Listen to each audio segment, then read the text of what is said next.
if everybody's squatting to a different depth in the meet, then we're just masturbating. That's what masturbation is. You're jacking off on the platform. From the Asgard Company Studios in beautiful Wichita Falls, Texas, from the finest mind in the modern fitness industry, the one true voice in the strength and conditioning profession, the most important podcast on the internet. Ladies and gentlemen, starting Strength Radio. Welcome back to Starting Strength Radio. It's Friday, and what did you think it was going to be? Tuesday? No, it's Friday. Starting Strength Radio is Friday, and you can take that to the bank. All right, so here we are, and what we're going to do this week is we're going to talk about a topic that may or may not be of any interest to you. It should be of interest to you if you're training. And we're going to talk about why you need to go to a meet. We're going to talk about that after we deal with comments from the haters. This week, it's real shitty. Real shitty comments from the haters. Some stupid ass named Wing Chun says, okay, there's only been 8,000 new cases and 164 dead people in Texas. So screw wearing a mask, Marats, goddammit. 164 dead people. You know how many people died yesterday in the state of Texas? 51. In one day. 51 people died out of 30 million people. 51 of them died of the virus yesterday. And city of Austin is, what are they doing there? Till December 31st? Everyone must socially distance and wear their mask. The best part. What do you have to do in They're Austin? calling it the stay-at-home order. Stay at home. You have to stay at home till the end of the year. December 31st. Till December 31st. Everybody's going to do that. Yeah. Yeah, that's what we'll do because 51 people died yesterday in the state of Texas. You're looking at the wrong thing, though. It's the cases. Cases. I see. It's the cases. 8,000 new cases. After all, that's what has Governor Abbott really worried. Governor Abbott is apparently as innumerate as everyone else on the surface of the planet. He thinks that cases somehow represent a meaningful statistic. I had hopes for the guy, but he's just a smooth dumbass. Yeah. You know, he just didn't want to be governor anymore, I guess. So here we all are. You know, go to the store and you got to pretend like this bandana you've got tied around your face is actually doing something besides signaling your obedience. But Win Chung here doesn't seem to understand about – people don't understand about zeros. That's the whole thing. You see, 0.0000897, and your brain just says – 897, that's a big number. You don't understand about the zeros in front of the damn thing. What is it, 126 deaths? Is that what it is? That's what this stupid That's fuck 0.00000. 164. 164. 164 people out of 30 million people is 547 with 7 zeros in front of it. So that's percent, so that would be 0.000000547. Right. But Wing Chun here doesn't seem to understand. You know, I hope he doesn't work in front of a cash register. Oh, here's a good one. Rusty has some awful tattoos. Congratulations. Look, I didn't write this, Rusty. It's just Fabian Brown here. All right, here's another one about the deceased. Everyone's laughing now. Does that include these 160,000 deceased? Maybe stick to talking about what you know because it's clearly not this. How many times do we have to read a remark from one of the stupid fucks that typed this shit on there that I don't know what I'm talking about? I mean, that's like every other one, right? Stick to what you know. Yep. Right. Well, here's what I know. All right. There are 330 million people in the United States. And 160,000 of them is 0.048% of people in the United States have died of COVID-19. Now, in the United States every year, there are 2.3 million people that are dead, that are deceased. 2.3 million people decease themselves every year.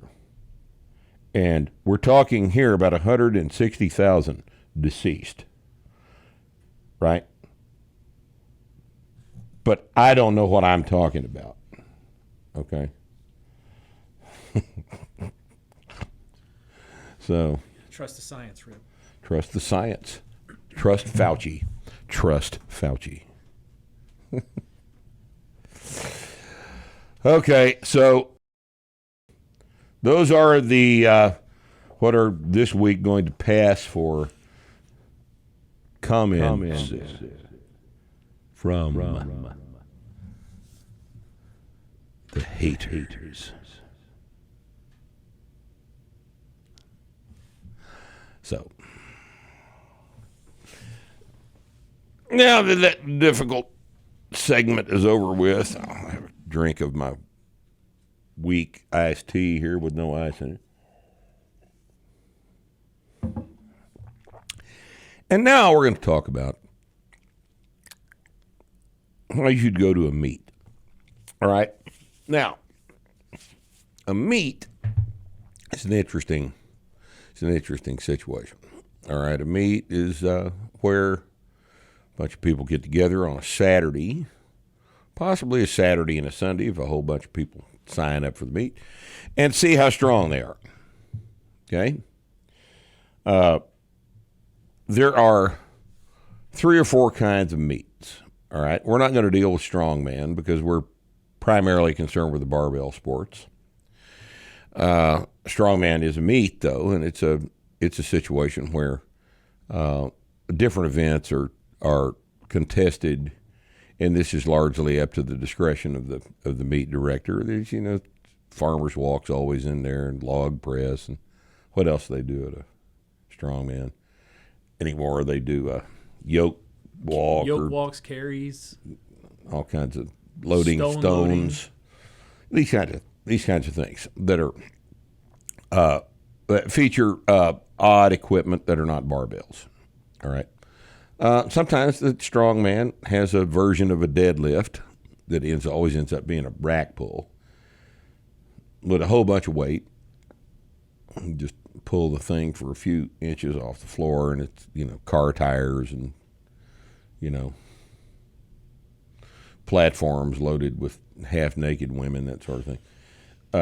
These are the features of strongman contests, and they're fine. But we're primarily concerned with the barbell sports. So the 3 types of meets available to us if we want to go contest barbell sport are Olympic weightlifting meets, powerlifting meets, and more recently strength lifting meets. All right, so let's talk about each one of these separately. Olympic weightlifting it has the reputation of being the most technical, although I'm not sure that that's true.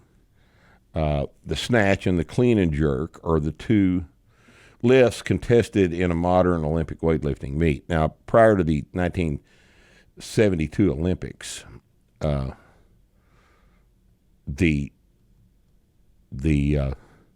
the meet was a 3-lift meet. It was the snatch, it was the clean and press, then the snatch, and then the clean and jerk. So it was a 3-lift meet. And in 1972 Olympics, they removed the clean and press from the event so that there were only two lifts left. And this was the clean press was removed for various reasons that are outside the scope of this discussion. We've got a good article on that written by John Fair on the website if you'd care to look more deeply into that. Modern Olympic weightlifting features the snatch and the clean and jerk. Now, the meet itself, the 2-lift meet, is conducted in a way that is different. The conduct of the meet is different than powerlifting or strength lifting.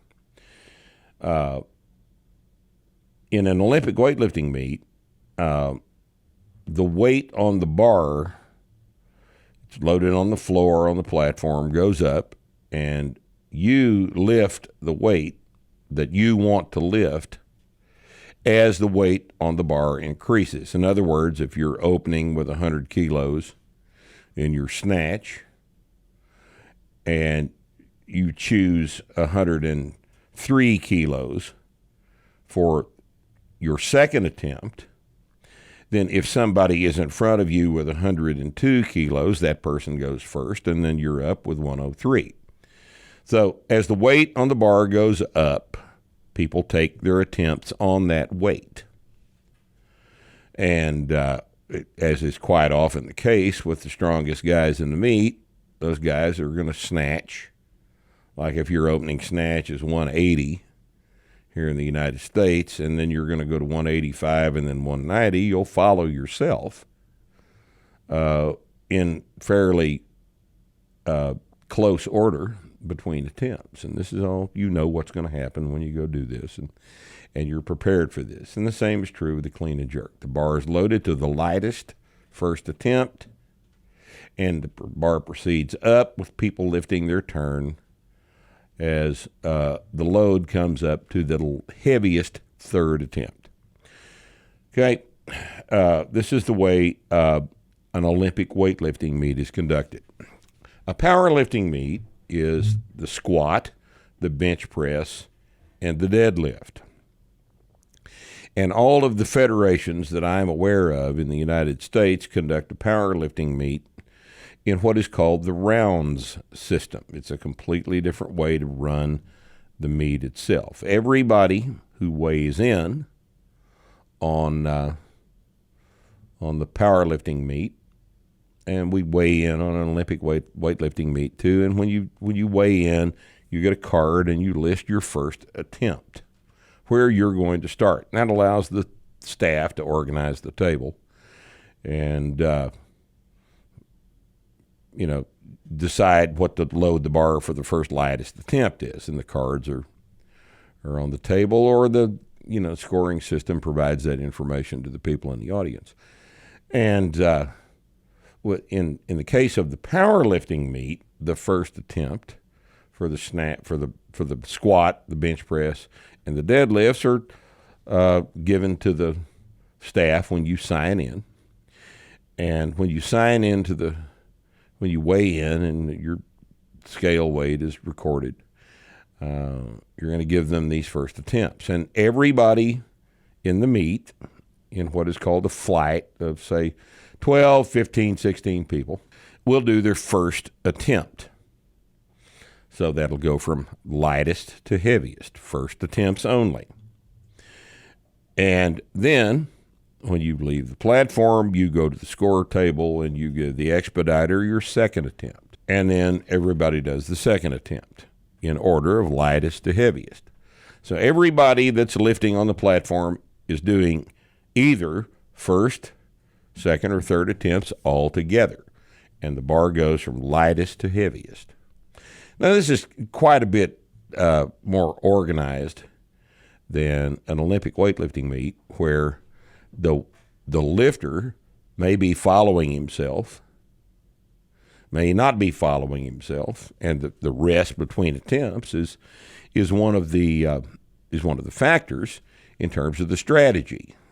There's a lot more strategy involved in an Olympic weightlifting meet, because whereas the guy that's competing against you may think he's going to snatch 103 next, and he's getting ready to go on the platform in his mind, and you choose 103, and your lot number is before him, then he has to wait a little bit longer.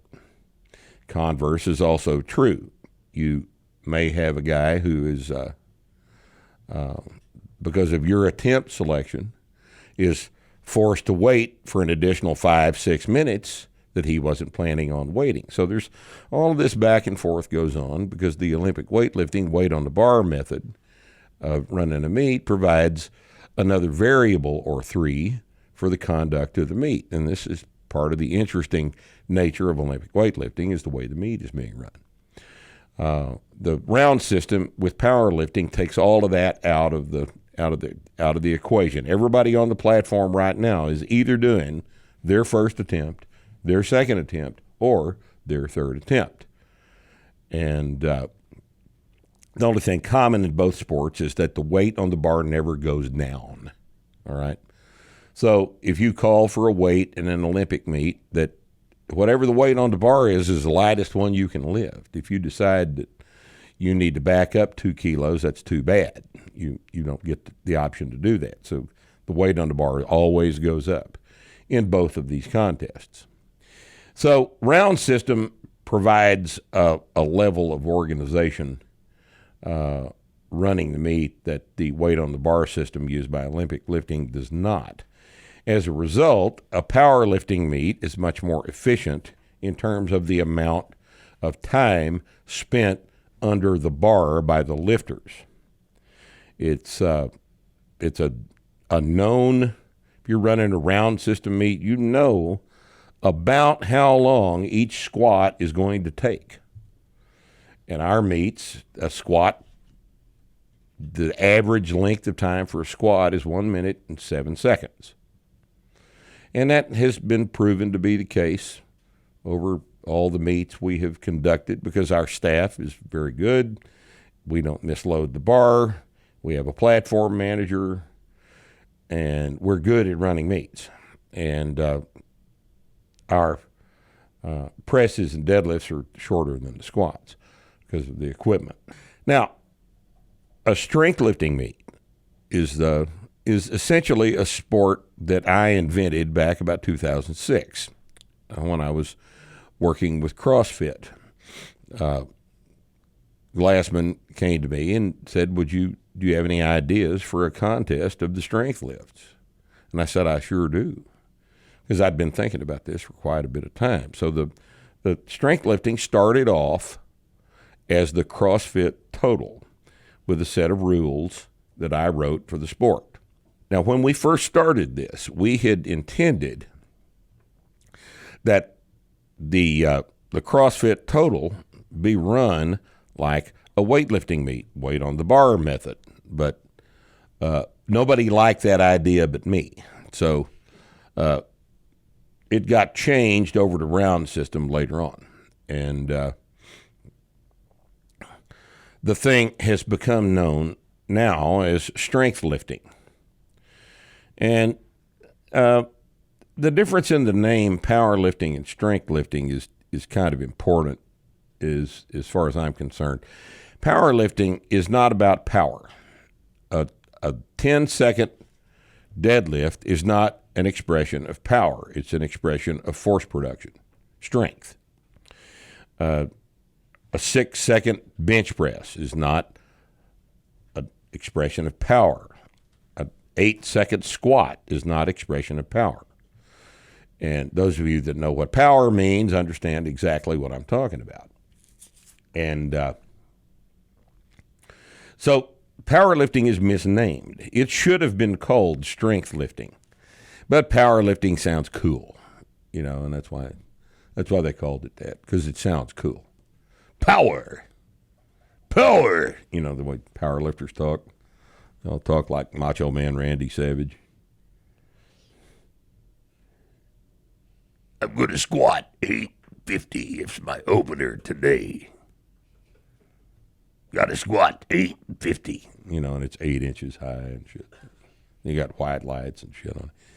So powerlifting is misnamed. So strength lifting, when we decided to do the sport with our own set of rules, we decided to call it strength lifting because that's what it is.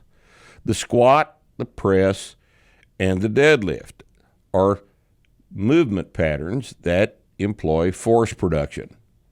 And since a deadlift can be slow, since a squat can be slow, since a press can be slow, there's no power component necessary in the execution of the movement patterns. So we call it strength lifting because that's what it is. And it's a 3-lift sport that uses a same bar and plates as powerlifting does. The squat rules are a little different. The press is not a contested sport anywhere but in our sport of strength lifting. The press is taken out of a rack, walked back, pressed overhead, and put back in the rack. And then the deadlift is essentially the same thing as occurs in powerlifting. The difference between the way the meets are run is two things. In strength lifting, we have a way out, not a way in. So when you show up Saturday morning, you're going to sign in, and the only thing you're going to do is fill out your attempt card and give that to the expediter to let the expediter and the scorekeeper know what your first attempts are going to be for the squat, the press, and the deadlift. And then at the end of the last deadlift, on your third attempt deadlift, or if you're not going to do a third attempt, if you're going to waive your third attempt, starting at second attempt deadlift, we take you to the scales and we see what you weighed during the meet. Now, this is important. Powerlifting has a weigh-in. Most federations have, well, I don't know about most of them. There are federations with a 24-hour weigh-in. If you can wrap your head around this, I find it difficult to do this. So the meet is Saturday starting at 10 o'clock. Weigh-in would be Friday starting at 10 o'clock. So you can lose a bunch of weight, get down to the 198 weight class or whatever the hell the weight classes are in powerlifting now, and then leave the weigh-in and eat your way back up to 230 pounds, if you can do that. What does a weigh-in mean? What is the concept of a weight class? All right?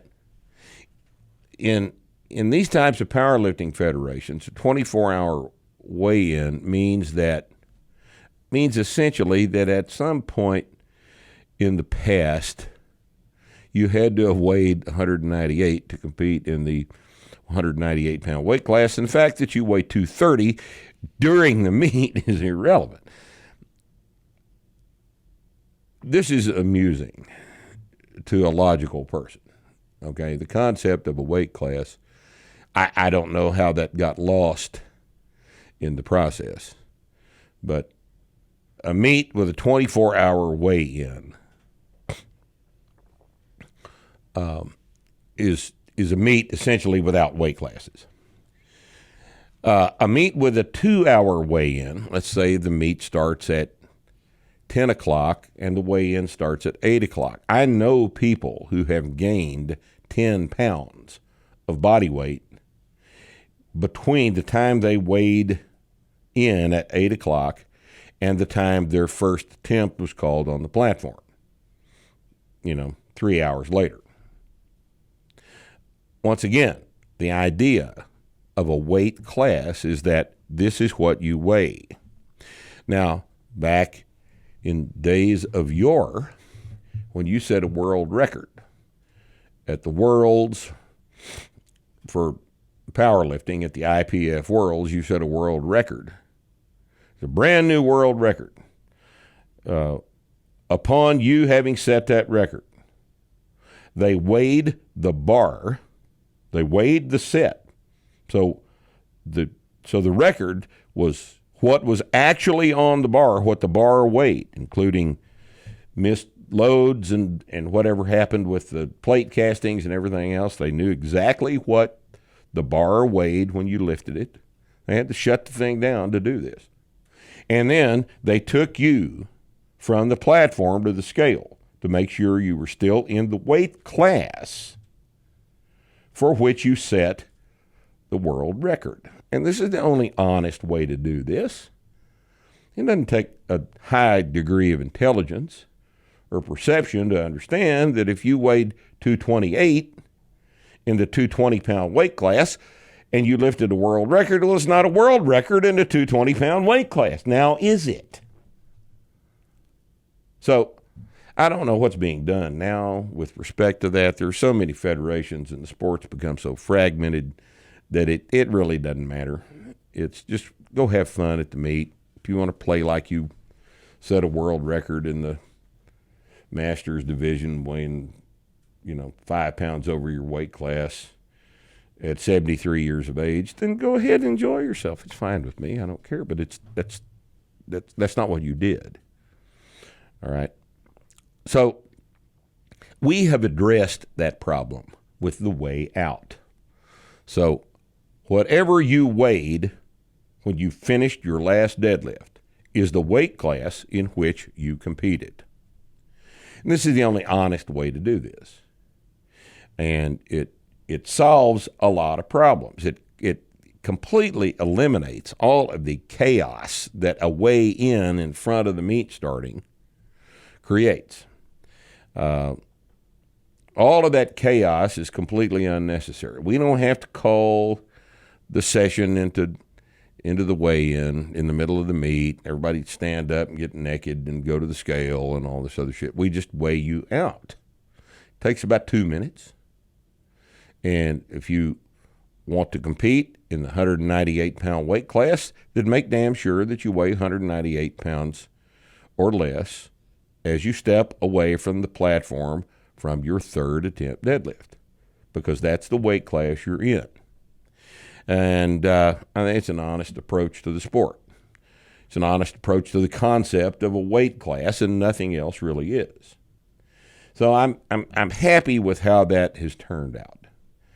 And our little strength lifting meets are not really organized at the national level. We just have them in the gym. We have 2 or 3 a year at Wichita Falls Athletic Club. Some other gyms around the country are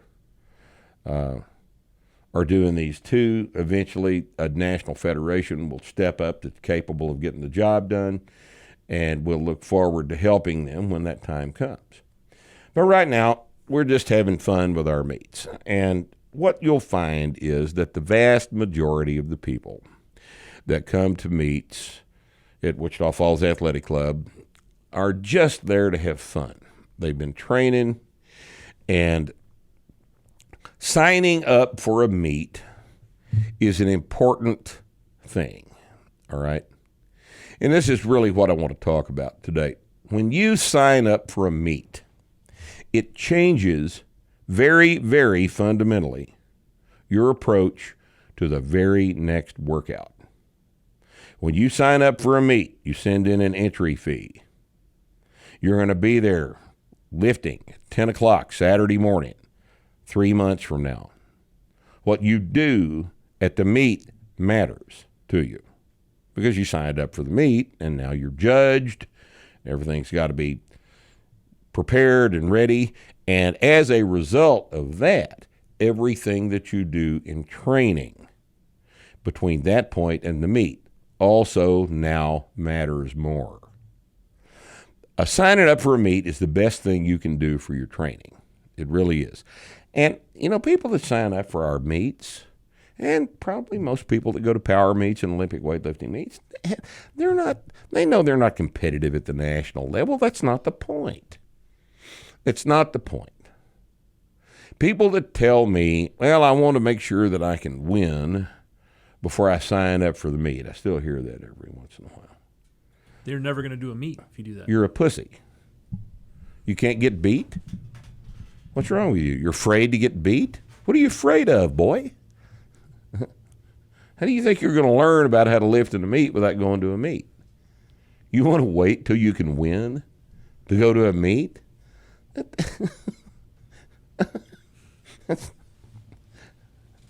You just don't want to go to the meet.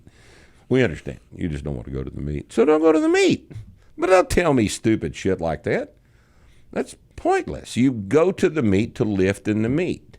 And you go to the meet to do better this time than you did last time. That's why you go to the meet.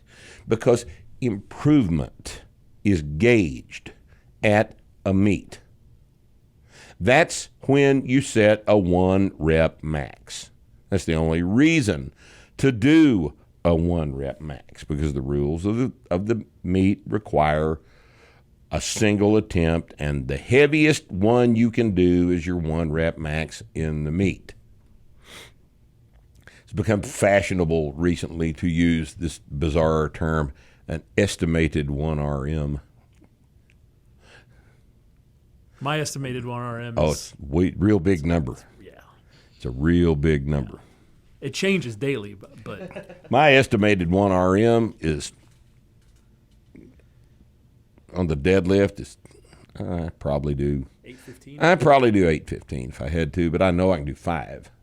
You know that. But I probably can. You but can I do probably can only really do 475. Well, you can do 365 for but- 12, so that means you could do 800. Right. It means you do 800. Just depends on what formula you use. Right. If you want to know how strong you are, you go to a meet. That's what meets are for. Okay. Because it could be that your squat estimate 1 RM is about 4 inches high. Right. Now I know that doesn't matter in federations like the APF and the USPA and all the other recreational federations that just are social events. You know, if squat depth is not judged, and you all know what I'm talking about, if squat depth is not judged, you're lifting in a recreational federation. Here's another way to know that you're in a recreational federation. Does the federation pay the athletes' way to the worlds? If they don't, it's a recreational federation. That's all it is. If you're not representing the federation to the extent that they're paying for your trip, it's a recreational federation. And recreational federations are fine. I don't care. You know, what I'm talking about is if you want to go to a meet and test yourself and see if you're actually making progress, then sign up and go to the meet. But in powerlifting, the IPF Worlds is the World Championships and nothing else is. Now, I got problems with the IPF. I got problems with USA Powerlifting, which is in reality American Drug-Free Powerlifting Association. Still, I got a lot of problems with them. But at least they judge depth in the squat. And if your federation does not judge depth in the squat, then you're in a recreational federation. So in the United States, the organization that feeds to the IPF Worlds is USAPL. Like it or not, that's where you have to go if you want to be in a real meet. And I have no love for USAPL for various reasons. The last thing I heard is they disqualified some guy's total last month because he had his mask on wrong on his 3rd attempt deadlift or something like that. That's the story. Now that's what we call chicken shit. There is no more clear example of chicken shit than that. All right? And, that is, they do that kind of shit, and they've always done that kind of shit, and I just got no use for it. But they got the monopoly on the IPFs, so if you're going to be a power lifter, you got to deal with USAPL. God help you. But going to the meet, this this is something that needs to be explored. We want you to go to a meet because we want your training to improve by virtue of having signed up for the meet. I don't care if you go to the meet and don't total worth a damn. I don't care if you go to the meet and win the meet. It doesn't make any difference to me. From a training standpoint, we are concerned with you being serious about your workouts and having established goals to meet, training with a purpose in mind. That's what training is. Training is coming and doing your workouts with a purpose in mind that's not today, that's down the road.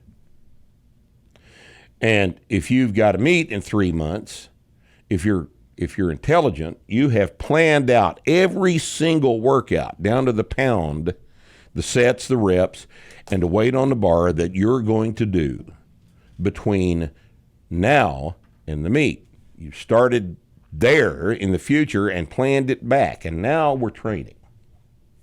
Now we've got a purpose in mind for this workout today, and if this workout today has a purpose, you're going to execute that workout more efficiently and more effectively than if you're just hanging around in the gym, right?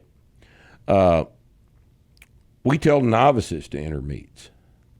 Now, in our system, novices are putting more weight on the bar every time they come in the gym anyway. If a novice enters a meet, he learns early on that what you do in today's workout matters, not just today, but down there. And this is the whole point of training versus exercising.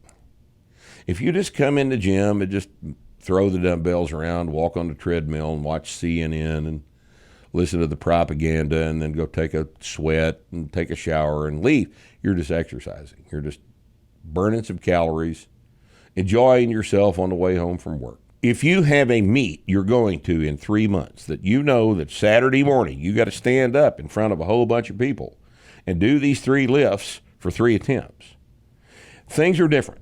Things are immediately different. You will not perceive the next workout the same after you send in the entry fee for the meet. Terribly important that you understand this. It provides a context for your training that is outside the scope of this today's workout. And that's the important thing about going to a meet. I think you really do yourself a major favor when you sign up for a meet. And it doesn't matter which one of the barbell sports you want to compete in. People love to do Olympic weightlifting meets. They're fabulous. Sign up for an Olympic weightlifting meet. It will make you pay better attention to your snatch and your clean and jerk. And if you're intelligent, it'll also make you pay better attention to your deadlift and your squat and your bench press and your press. Although a lot of Olympic weightlifters don't seem to understand this. But every aspect of your training becomes more effectively emphasized when you sign up for a meet. My advice is to stay away from equipped lifting. It's an excellent way to get very badly hurt. If the artificial skin you put on allows you to bench 150 or 200 pounds more than you actually can handle, if the shirt tears, you're hurt. You're injured. Don't use equipment. Go to a raw meet, what's called raw. And go to a federation that judges depth. I mean, if everybody's squatting to a different depth in the meet, then we're just masturbating. That's what masturbation is. You're jacking off on the platform, aren't you? An 8-inch above parallel squat is masturbation. You understand what I mean by that? You guys understand what I mean by that, right? Do I need to go into detail about what masturbation is? An 8-inch above squat, an 8-inch above parallel squat is nothing but masturbation. And it's not just you that masturbates. Your coach over here is masturbating. Beautiful depth. when you're 8 inches above parallel. That's the way they talk. Beautiful depth. God damn.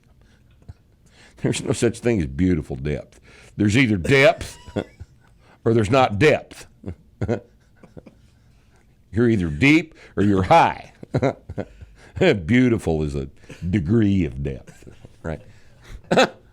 Oh, shit. So, you guys, go to a power meet. They're fun. Go to a power meet. But go to the squat below parallel, whether they want you to or not, just for your own pride. And don't use a bunch of suits and wraps and all this other shit. Just go to a power meet and have fun. And then sign up for another one 6 months and beat your total. Compete against yourself. Okay? And if you are in a position where you're around a gym that's offering a strength lifting meet, then sign up for a strength lifting meet. I promise you, you will have a good time at one of our meets here at Wichita Falls Athletic Club. That's why they sell out in about 2 days. We announce a meet, the damn thing sold out. The other reason is because you, especially if you're training by yourself in a garage gym or at a commercial gym, the same people are coming to the meets all the time, and you have you're joining a group of people. Yes. And you're going to see the same people every time. Everybody gets together every 6 months. I've seen it over the last 4 years.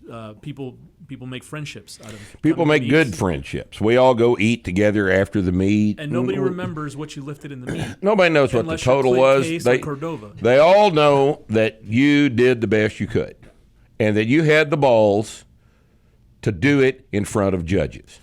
And we've got some good lifters that come to our meets. Clint Case, big strong man. Michael Cordova. Excellent lifter. Chase Lindley shows up. Always presses way up in the mid-300s. You don't get to see that very often. 22-year-old guy pressing in the mid-300s, that doesn't happen just everywhere. That happens at a strength lifting meet. And but I promise you'll have a good time at the meet. I announce these things. I'm funny. Kind of. We just have a good time at the meet. But it doesn't matter if you don't have access to us. You're not in proximity to come lift at one of our meets. Go to a power meet. Let's go have a good time. The thing to keep in mind is that when you enter the meet, it changes your training. And that's the point of our recommendation that that's what you do. Because it positively affects your training. It gives meaning to every workout. That wasn't there if you're just doing this for, your own aggrandizement in your training log. That's important. But I tell you, you'll find that everybody that goes to a meet will tell you the same thing. When they signed up for the meet, training got better. It always works this way. Those are my recommendations. Anybody have anything to add here? If you're, just real quick, if you're a novice. Nick, by the way. If you're a novice, you're going to a meet, how should you change your training? If you're an intermediate? All right, those are fair questions. If you are a novice going to a meet, you don't change your training at all. You just, instead of Friday's workout, you're going to lift in the meet on Saturday. That's all there is to it. You're going up every workout anyway. So you don't taper. A novice doesn't taper because a novice doesn't need to taper. A novice is doing 3 sets of 5, 1 set of 5 on deadlifts. Every time he's doing more weight, he just goes to the meet. A novice goes to the meet just for the experience of going to the meet. Some particularly gifted novices might place well, but a novice is not going to win the meet usually. A novice is going to learn at the meet. An intermediate, on the other hand... Before we talk about intermediates, if you're a novice, how do you find the weight that you're supposed to be doing? It's a new PR. Okay. It's the next PR that you would have done under the bar on Friday's workout, with a little more added to it because you're doing a single and not a set of 5. But it doesn't matter. It doesn't make any difference to it. You just get through the 9 attempts if you're a novice. That's why you're at the meet, to learn about how the meet runs and to get through the 9 attempts and not embarrass yourself or your coach. That's why you're there as a novice. all right? If you start crying or something when you miss a deadlift, don't do that, all right? If you pick the number wrong, that happens sometimes to novices, but you shouldn't be lifting enough weight where there's any question about whether you can do the third attempt or not. You ought to pick the attempt you can do. This is your first meet. They're all PRs. Don't be stupid, all right? Intermediate lifters, on the other hand, are making progress on a weekly basis. Some adjustment to the week before the meet is going to be necessary because novices are not handling anything but sets of 5. Intermediate lifters, on the other hand, are handling singles, doubles, triples. And the meet ought to coincide with the day you would be doing singles on those lifts. So it requires a little shuffling around. An advanced lifter, on the other hand, is almost by definition already been to several meets. They're actually lifters. And we don't need to tell them how to set up the meet because they already know. An advanced lifter is by definition someone to whom that particular sport is important enough to where it's the main thing they do, and they know how to set up a meet schedule. When I was competing, I would decide what the meet date was going to be. I'd send in the entry form, and then I'd plan my training backwards from that date.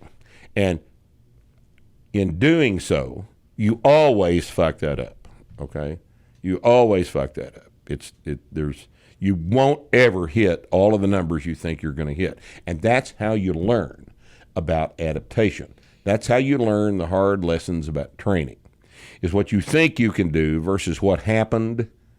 What happened teaches you, right? There's another reason to go to the meets. Learn things beyond the novice level. Anything else? What do you bring? What do you bring to the meet? With gear, in terms of gear? No, I mean you're going to bring your shoes and your belt and your. I'm going to bring my shoes, my belt, my singlet, food and stuff. I always used to bring something to eat, but you don't want a stomach full of anything, particularly when you're going to go out and lift heavy, unless that's the way you train. All right, whatever your training looks like, the meet ought to look like too. If you train on an empty stomach, you ought to plan on lifting on an empty stomach. If you train having taken a nap right before you lift, well, you probably want to sit in a chair for 20 minutes before the meet starts and kind of close your eyes. You want to get as close to familiar as you can. What you don't want to do is get on the internet and read what people do and then try to do what they do. Yeah. Because, I've had people do that and they're miserable. Because that's stupid. It's dumb. They do whatever. You're doing the meet, not this person you're reading about. Yep. What did you do in training? Your meet day needs to look as close to a training day as you can. Don't get on the internet and read about what Ed Cohen ate before the Worlds in 1993. It doesn't matter what Ed ate, okay? Doesn't make any difference. What did you eat before your best workout? Eat that, and don't eat anything else. Don't do a whole bunch of new shit, all right? Don't use a new belt on the day of the meet. Don't use a brand new pair of shoes on the day of the meet. Don't do anything new on the day of the meet. Do the thing that dance with the one that brung you. You heard that expression. There's no better time to apply that than at the meet. Everything needs to be as close as you can get it to your training. Now, it's not going to be the same thing because you don't train probably on squat stands by yourself on a platform with 3 judges around you in an audience. That's not how you train. So things are automatically going to be quite a bit different. But in terms of the things that you can control, those need to be as similar to what you are used to as you can make them. Okay? And part of learning how to lift in the meet is learning how to control your circumstances on the platform. One of the good things, one of the very best things about the way we teach the squat, which is looking down at the floor when you squat, in addition to the mechanical advantages this provides, the better ability to drive your hips up and use your posterior chain, it also controls your field of vision to the point where some little kid out there waving at you during the execution squat does not draw your attention. The floor is a fairly predictable thing. All right? If you learn to look at the floor when you squat, you remove variables that otherwise interact with your attention span. All right? So these are things you have to learn the hard way usually. All right? If you're looking out into the crowd when you squat, you're fucking up. Okay? The best thing to do is look down. And for reasons that we have explained hundreds of thousands of times in other places. So there are going to be things that are not familiar. The bar is not going to be the same, probably the same ones you train with. The way the plates are loaded on the bar may or may not be familiar feeling. Certain amount of slack in the plates. You get used to the way you load the bar, and the loaders at the meet may load it differently. Some things you just have to ignore, and you have to focus on your technique. This is another aspect of the way we teach people how to lift that is extremely important. If I send you out onto the platform for your third attempt deadlift, and it is a PR, it's a weight you've never handled before, the tendency is to walk out onto the platform going, oh shit, this is heavy. Man, I hope I can hold on to this. I hope this comes off the floor. All this, some people respond to fear in a positive way, but most people don't.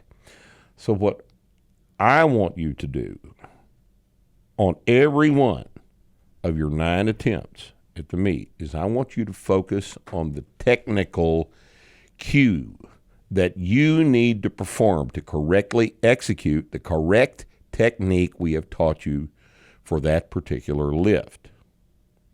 Instead of thinking, oh shit, this is heavy, what you need to think about is stance, grip.